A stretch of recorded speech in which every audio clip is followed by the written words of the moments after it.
A paz do Senhor a todos. Estamos retornando para darmos continuidade à leitura da Bíblia em ordem cronológica. E hoje, no 187º dia, lendo esta linda história que Deus escreveu para nós, chegamos ao final do livro de Oséias. E eu trago para a leitura os capítulos 10, 11, 12, 13 e 14. A inspiração do dia. O amor persistente de Deus por Israel. Repetição dos pecados de Israel. O cuidado passado de Deus e a sua ira presente. E por fim, Deus promete restaurar Israel. No capítulo 10 destaca o versículo 1. Conforme a abundância do seu fruto. Quanto mais a terra prosperava e produzia frutos, mais os israelitas dedicavam-se à idolatria. A prosperidade não é necessariamente uma bênção. Quanto mais dinheiro algumas pessoas recebem, tanto mais gastam consigo mesmas. Esquecem-se de Deus e das necessidades de seu reino. Tornam-se egocêntricas ao invés de teocêntricas. No versículo 8 destaca: dirão aos montes, cobri-nos. Os que haviam confiado nos falsos deuses e adotado o estilo de vida sensual e pagã, chamariam aos montes e outeiros para que caíssem sobre eles e os ocultassem da ira de Deus no dia do juízo. Os apóstatas, os inimigos de Deus e os adversários de seu povo farão o mesmo quando for derrubado o atual sistema mundano e viverem a ira divina derramada sobre a terra. No versículo 12 destaca: livrai o campo de lavoura. Trata-se do campo de pôlcio, um solo tão negligenciado e endurecido que é incapaz de acolher a semente. Assim estava o coração do povo em relação à palavra de Deus. Precisavam ser quebrantados em seus corações e mentes, para que viessem a se arrepender e a sentir tristeza pelo pecado. Acolhendo plenamente a palavra de Deus, tinham de semear sementes de justiça no sentido de buscarem sinceramente a Deus, até que voltassem a experimentar seu fiel amor e misericórdia. E no versículo 14, Salma. Este nome provavelmente refira-se a Salmaneser, que conquistou a Samaria em 1722 a.C. e fez de Israel o Reino do Norte, uma província assíria. Seu filho, Sargão, posteriormente reivindicaria a vitória, mas é possível que ele tivesse se limitado a acompanhar o pai. No capítulo 11, destaca o versículo 1. Eu o amei e do Egito chamei a meu filho. Deus refere-se à ocasião em que os israelitas foram tirados do Egito para que viessem a tornar-se uma nação independente. Ele chamou Israel de filho. Mas este não demorou a tornar-se inconstante e desobediente.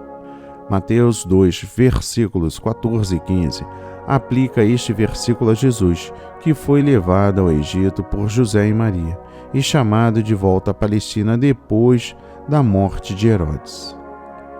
No versículo 4, destaco cordas de amor. Percebe-se a solicitude de Deus pelo modo como ele atrai os seus com cordas de bondade, laços de amor e compaixão. Como pai e médico, cuida de seus filhos, curando-lhe as enfermidades e guiando-os em todo o caminho. Os israelitas, porém, reconheciam seu amor e desprezavam suas bênçãos. Devemos ser continuamente gratos pelo amor de Deus. Esforcemo-nos para cultivar corações agradecidos, que amem realmente a Deus. No versículo 5 destaco: a Assíria será seu rei. O Egito representa a escravidão. Esta seria representada agora pela Síria, que levaria cativo o impenitente reino do norte. O exílio começou quando Samaria foi destruída em 1722 a.C. O reino do norte jamais seria restaurado como nação, embora tenha voltado à terra da promessa um remanescente. Observa-se que o Novo Testamento revela que Ana era de Asser, uma das tribos do norte. Portanto, a ideia de 10 tribos perdidas e fictícias. Alguns integrantes do Reino do Norte rejeitaram a idolatria de Israel e uniram-se a Judá, tanto antes quanto depois da queda de Samaria, ao passo que outros se uniriam por matrimônio com pessoas de outras nações, como é o caso dos samaritanos. No versículo 8, como te deixaria, ó Efraim? Este é um dos versículos mais poderosos da Bíblia na demonstração do amor, compaixão e tristeza intensos experimentados pelo Senhor por causa da situação dos pecadores. Demonstra claramente que seu amor e compaixão assemelha-se aos sentimentos de um pai que se importa com os filhos. Ele não quer desistir de seu povo desobediente e fica entristecido ao ver-se obrigado a castigá-lo. E no versículo 9, não executarei minha ira. Israel não experimentaria a totalidade da ira de Deus. Não seria totalmente destruído. Pelo contrário, Deus salvaria um remanescente por meio do qual reedificaria a nação.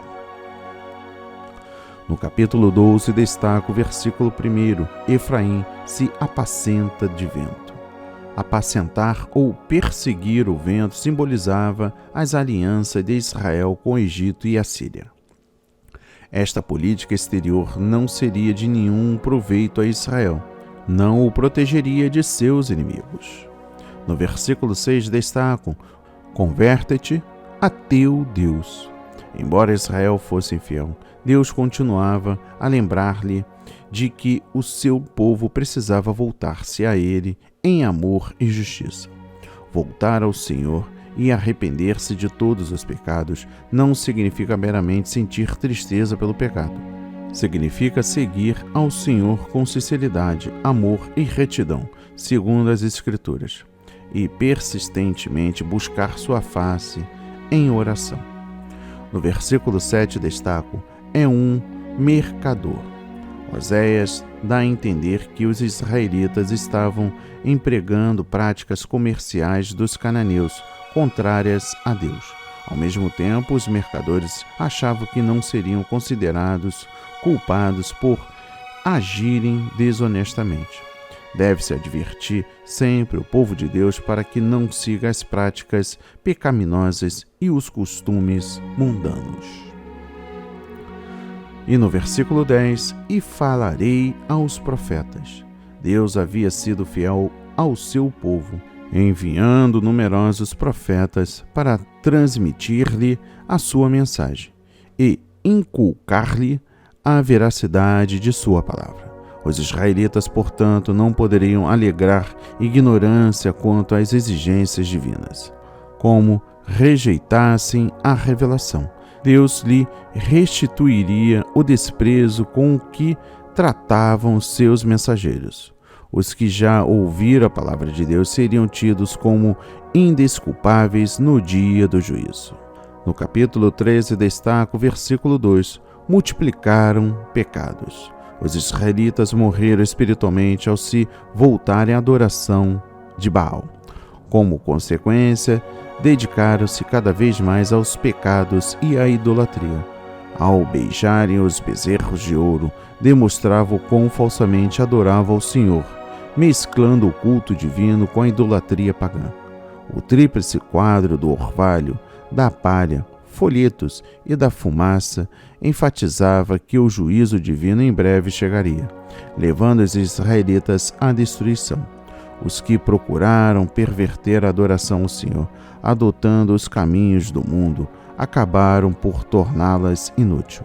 Não podem esperar que Deus os abençoe. No versículo 6 destaco: ensoberbeu-se o seu coração. Deus havia abençoado a terra de Israel e feito prosperar seus habitantes. Por causa de suas riquezas e sucessos, eles haviam se tornado autossuficientes, a ponto de acharem que não precisavam de Deus nem da sua palavra. Semelhantemente, os crentes que têm bênçãos em abundância frequentemente são tentados a achar que não precisam mais buscar a ajuda de Deus. Revelam corações e mentes com tendências a fixar-se em valores terrenos. À semelhança de Israel, os crentes que, contagiados pela soberba, esquecerem-se de Deus, serão por ele castigados. No versículo 14 destaco: e os resgatarei da morte.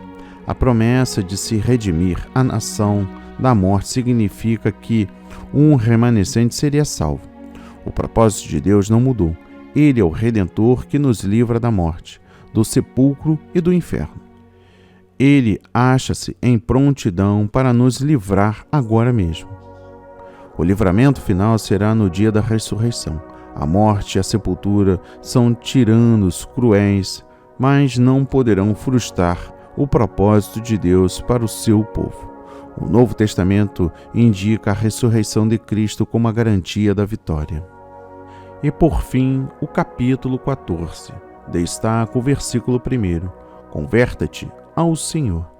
Embora seus pecados fossem a causa de sua ruína, os israelitas ainda tinham a oportunidade de se arrependerem e voltar ao Senhor. Deus, porém, queria mais do que sacrifícios sem sentido. Queria que os israelitas oferecessem palavras provenientes do coração, palavras de submissão e louvor que demonstrassem uma nova atitude, palavras de absoluta confiança no Senhor. Tais palavras levariam a ações que agradariam a Deus. Dos versículos 4 e 7 destaco: eu voluntariamente os amarei. Depois de os israelitas terem suportado o castigo, Deus os curaria e os restauraria plenamente, cuidando deles assim como um pai cuida de seus filhos. Seriam caracterizados por um novo modo de vida, belo e puro como o lírio. Tal como os cedros do Líbano, o povo seria forte, altamente estimado e profundamente arraigado na palavra de Deus. Todas as figuras de linguagem nestes versículos demonstraram quão precioso será para Deus o povo restaurado. E encerramos no versículo 9. Quem é sábio? A verdadeira sabedoria inclui entender a Deus e os seus caminhos. Expressa-se através de um modo de vida de acordo com os padrões de retidão divina. A sabedoria na Bíblia não é a simples posse de talentos intelectuais. Ela é prática e inclui um bom relacionamento com o Senhor. Que a palavra de hoje toque o seu coração, transforme a sua vida para a honra e a glória do Senhor. Leia a Bíblia diariamente, pois este é o verdadeiro canal em que você aprende, conhece a verdade e ouve a voz de Deus. Amém e graças a Deus.